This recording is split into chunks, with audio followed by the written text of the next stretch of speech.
झालेलं असतं. वेळ व्हायलाच हवं ना. देव सोडून गेलाय. कोणता देव? ज्याने वेळ प्रसंगी लहान मुलासारखे मोठा असून हट्ट पुरवले, तो देव सोडून गेल्यानंतर वेडसर वागायलाच हवं ना, त्याचा शोध घ्यायलाच हवा ना. वारंवार एकाने मला सांगितलं काल की बाबा ठीक आहे, एकदा उटी करायला पाहिजे, तुम्ही रोज येण्यासारखं 7 दिवस चालले उटी करताना काल केली म्हणून आज करण्यात बदल नसतो. आजही जरा धनकवणचं असतं, आजही बादल्यांचं असतं, दुपारी देव करायला जाता. म्हणलं तो जर माझ्यासाठी तो देव बिना चपलीचा फिरलेला आहे, बिना कपड्याचा एक धोतर गुंडाळलेला आहे तसा फिरलेला आहे, बिना अंथरुणाचा फिरलेला आहे, बिना पांघरुणाचा फिरलेला आहे, त्याच्यासाठी मी पुन्हा पुन्हा फक्त माथं टेकवायला जाणं, फक्त कपाळ टेकवायला जाणं, ही खूप मोठी गोष्ट झाली का? खूप शिल्लक आहे. देवासाठी मी रानोराणी वनोवनी देशोदेशी फिरायला पाहिजे. स्थान ह्या स्थानावर त्या स्थानावरती फिरायला पाहिजे. हे फिरणं माझं कर्तव्य आहे. मी जे खातो पितो राहतो जगतो अख्खाच्या अख्खं माझं आयुष्य त्याच्यामुळे आहे आणि त्याच्यासाठीच फिरतोय. परंतु त्याचं फिरणं खूप मोठं आहे. तो फिरतोय आकाशा एवढा, तो करतोय माझ्यासाठी आकाशा एवढा उपकार, मला देतोय अनंत जन्माचं भांडार, आकाशा एवढं दातृत्व तो मला परमेश्वर देतोय. आम्ही त्याच्याशी त्याला दातृत्व देण्याचा, त्याला काहीतरी देण्याचा, समर्पित करण्याचा जो भाग आहे तो ओंजूळ भरेल. कुठे ओंजूळ, कुठे आकाश? नाथोबासांचं तसंच झालेलं आहे. देव गेलाय सोडून, अरे त्याच्या सन्निधानात मस्त राहत होतो, त्याची सेवा करत होतो, सांगितलेलं निरूपण ऐकत होतो, त्याची श्रीमूर्ती बघत असताना देहभान विसरून आनंदी रममान होत होतो. त्याची सेवा करत असताना मला खूप उत्साह वाटायचा. संसारात होतो, घरी होतो, कंटाळा यायचा. इकडे कधी देवाचा कंटाळा आला नाही, देवाच्या कोणत्याच सेवेचा कंटाळा आला नाही. भिक्षेला त्यानं सांगितलं जात होतो. कधी कधी एखादा पदार्थ खायची इच्छा झाली तर तो खाऊ घालत होता. बाईसांना सांगत होता, माझे भक्त कंटाळे बरेच दिवस झाले वृक्षांना खाऊन, आज जरा चांगला उपार करा, मस्त वरण करा, मस्त भात करा, मस्त चांगल्या तांदळाची खीर करा.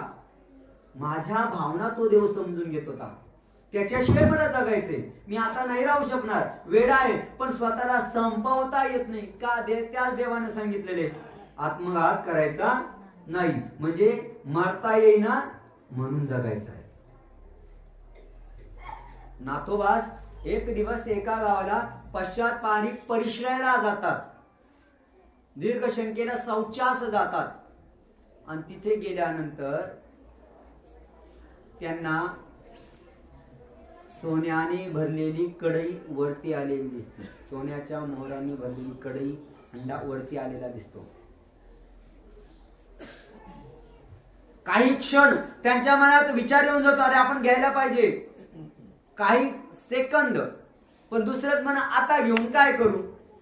घरदार सोडलं, अख्खा सर्वस्व ज्याला अर्पण केलं तो तर या धनाने मिळणार नाही, आता घेऊन काय करू?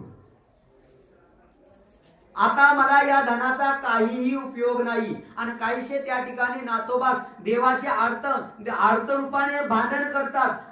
जरा ओढून धरतात. देवा आता कशाला हे सोनं दाखवलं? अरे त्यावेळेस तुला जेव घालायचं होतं, तुला खाऊ घालायचं होतं, तुझ्या ठिकाणी उपहार करायचा होता, तर त्यावेळेस मला उपकरण टाकून लोकांना मागावं लागलं. द्या द्या द्या, मला याच्यात काहीतरी द्या. त्यांनी दिलेल्या वस्तूतून मी तुझ्या ठिकाणी उपहार केला. आता या धनावरती काय करू? काय काय काय करायचं आहे याने? काही उपयोग नाही. अशा 7 नाही कित्येक जरी कड्या सापडल्या ना तरी मला यांचा काहीच उपयोग नाही.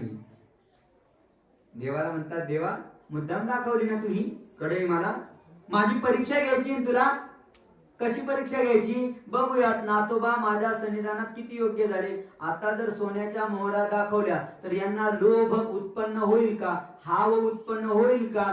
घेऊन जातील का? काय करतील? याच्यासाठी तू दाखवलं ना. पण देवा नाही घेणार आता, अजिबात नाही, काही उपयोग नाही मला. अरे तुझ्या सन्निधानात राहून तुझ्या पदाला योग्य जाणारा नातोय हा मंडळी के तुझा, मला नाही घ्यायचा आता. अरे त्यावेळेस तू तर मला सातरा पसरायला लावला, त्यावेळेस मला घरोघरी भिक्षा मागायला लावली, त्यावेळेस मला इकडे जाय तिकडे जाय असं पैसे जमा करायला लावले, मग उपहार स्वीकार केला, मग भोजन स्वीकार केलं. आता हे धान्य घेऊन काय? अजिबात नाही. तू परीक्षा बघतोय ना, बघ माझी परीक्षा, मी तुझ्या परीक्षेत पास होणार आहे. नाही घेणार. अशा किती काही कड्या आल्या, सोनं आलं, काही आलं तरी मी बघणार नाही, घेणार नाही. घे परीक्षा, तुझ्या परीक्षेत मी पास होणार आहे, कारण तुझ्याच सन्निधानात मी योग्य झालेलो आहे. गेला सोडून, झाला कठोर. जेव्हा जवळ होतो तेव्हा मायाळू होता, दयाळू होता, सगळ्या भावना समजून घेता, पण जाताना क्षणभर विचार केला नाही माझा. नाही वाटलं तुला काय या मंडळीकाचं कसं होईल? हा तर माझ्या भक्तीत वेडा झालेला आहे, हा तर नागिन धर म्हटल्यानंतर धरतो. अरे सांगितलेली कोणती गोष्ट तुझी ऐकली नाही मी? हो, सुरुवातीला नाही ऐकलं. तुला सोडून, बाईसांना सोडून त्या रावत गावला असताना गेलो निघून. त्यानंतर जेव्हा जसं तुझ्या सन्निधानात आलो, कोणती गोष्ट नाही ऐकली? नागिन धरायला लावलो. विचार केला का मरण येईल? लगेच धरायचा प्रयत्न केला. बरं, रात्री जायला सांगितलं, वाराणसीला निघालो, तूच पुन्हा परत बोलवलंस. कोणतं ऐकलं नाही तुझं? आता आता आता दाखवतोय का मला? नाही, तुझाच सेवक आहे मी, तुझाच दास आहे. तुझी वचनं मी ऐकलेली आहे, तुझं ज्ञान मी श्रवण केलेले, त्याप्रमाणे तुझा योग्य साधक मी झालेलो आहे. कारण तूच सांगितलं होतं ना, अरे असं नागदेव मोठा असेल माईंभट्ट मोठे, पण अवयव होण्याचं भाग्य तुझा, अंगाचा तुझ्या मूर्तीचा एक हिस्सा होण्याचं भाग्य मला लाभले, दुसरं नाही कोणाला लाभलं. आणि जर मी तुझा अवयव आहे, याचा त्याचा जीव देवतेचा नाही, तुझा अवयव आहे, तर तुझा अवयव अशा या पिवळ्या चमकणाऱ्या सोन्याकडे जाणार आहे का? नाही पाहिजे मला. त्या सोन्यालाही म्हणत असेल नातोबा, अरे आता कशाला सापडला? त्यावेळेस तर मला काय काय करावं लागलं, नाही गरज तुझी. आणि त्यावेळेस नातोबा त्या ठिकाणी त्या सोन्याने भरलेल्या मोहरांवरती शौच करून निघून येतात. फेकतो मी, सोडून निघून येतात. नातोबा देवाने अपेक्षित असलेल्या भक्तीस पात्र झालेल्या, देवाला अपेक्षित असलेल्या साधक पदापर्यंत, मोक्ष पदाला जाणाऱ्या मुमुक्षार्थी पर्यंत, जे देवाला अपेक्षित साधकाचं साधकपण आहे, जीवाचं साधकपण आहे, त्या साधकत्वाला पात्र झालेले, त्यांना सोन्याने भरलेला त्या मोहरांनी काही चलबिचल झालं नाही, डिस्टर्ब करू शकल्या नाही. नाही आणलं त्यांनी, निघून आले, सोडून आले आणि निघून गेले पुन्हा आपल्या पुढच्या आचाराला. हे देवाचं अपेक्षित असणार साधकपण, साधुत्व, महात्मेपण नातोबासांच्या अंगी देवाच्याच सहवासामध्ये, देवाच्या निरूपणामध्ये, देवाच्या आचरणाने, देवाच्या लाडाने, देवाच्या शिक्षेने योग्य झालेले, हे पात्र झालेले.